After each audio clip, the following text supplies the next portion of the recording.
Okay, so after some digging, not much, I searched up Chinese blow dryer cartoon. You can see all these.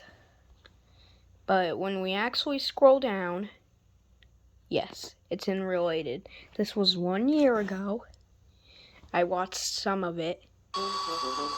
But it's mostly just that Chinese blow dryer knockoff.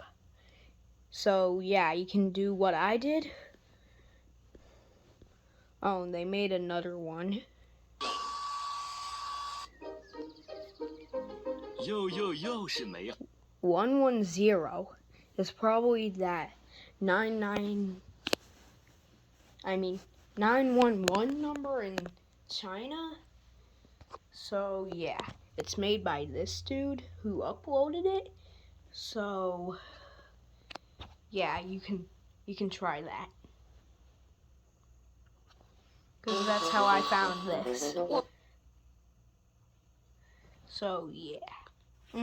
Just search up Chinese blow dryer cartoon. Scroll down till you see this thumbnail in the related tab, and click on it, and bam, you'll find the actual Chinese thing.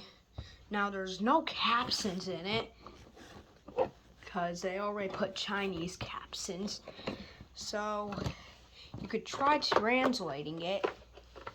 Good luck. I'll see you guys next time. I hope this explains more about the Chinese Peppa blow dryer knockoff.